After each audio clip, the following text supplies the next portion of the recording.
ہمارے چینل اللہ سے ان قرآن کو سبسکرائب کریں اور نیو اپڈیٹ حاصل کرنے کے لیے گھنٹی کے بٹن کو ضرور دبائیں۔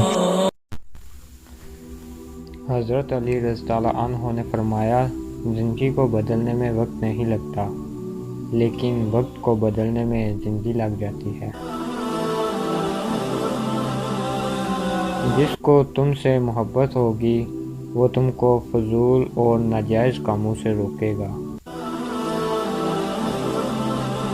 انسان کے کردار کی دو منزلیں ہیں، دل میں اتر جانا یا دل سے اتر جانا۔ رشتوں کی خوبصورتی ایک دوسرے کی بات کو برداشت کرنے میں ہے۔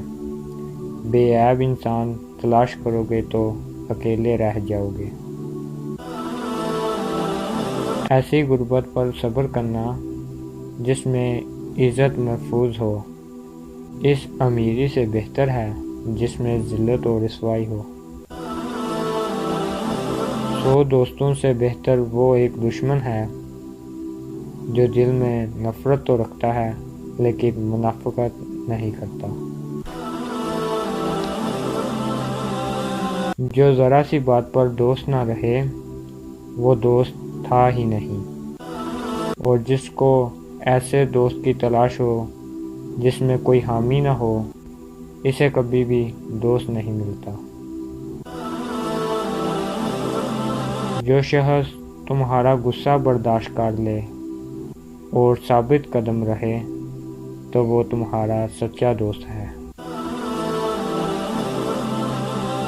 3 چیزیں ایمان کو تباہ کر دیتی ہیں: امیر دل کی محفل، عورتوں کی صحبت، جاہلوں سے بحث۔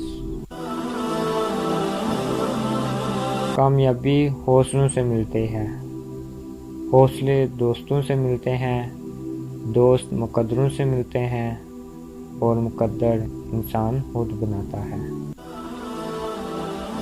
سب سے پہلی عبادت یہ ہے کہ انسان مصیبت میں صبر کر کے اللہ پاک سے مدد کا منتظر رہے۔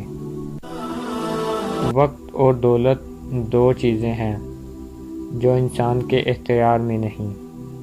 وقت انسان کو مجبور اور دولت مغرور بنا دیتی ہے۔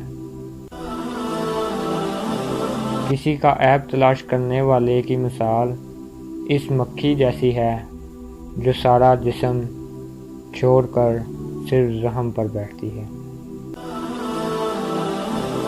صبر کی 2 صورتیں ہیں، جو ناپسند ہو اسے برداشت کرنا اور جو پسند ہو اس کا انتظار کرنا۔ نیک لوگوں کی صحبت سے ہمیشہ بھلائی ہی ملتی ہے، کیونکہ جب ہوا پھولوں سے گزرتی ہے تو وہ بھی خوشبودار ہو جاتی ہے۔ رزق کے پیچھے اپنا ایمان خراب مت کرو، کیونکہ رزق انسان کو ایسے تلاش کرتا ہے جیسے مرنے والے کو موت۔ دوستی کا بھرم صرف وہ لوگ رکھ سکتے ہیں جن کے وجود میں سمندر جتنا دل ہو۔ دکھ میں کبھی پچھتاوے کے آنسو نہ بہاؤ، کیونکہ تم وہ خوش نصیب ہو جسے اللہ نے آزمائش کے قابل سمجھا۔ جو ذرا سی بات پر دوست نہ رہے، سمجھ لینا وہ کبھی دوست تھا ہی نہیں۔ تم کسی کے ساتھ بھلائی کرو، تمہیں اس کا بدلہ برائی کی صورت میں ملے تو سمجھ لو کہ تمہاری نیکی قبول ہو گئی۔ صرف 2 لوگوں مقدر والے ہوتے ہیں، ایک وہ جنہیں وفادار دوست ملتا ہے اور دوسرا جن کے ساتھ ماں کی دعائیں ہوتی ہیں۔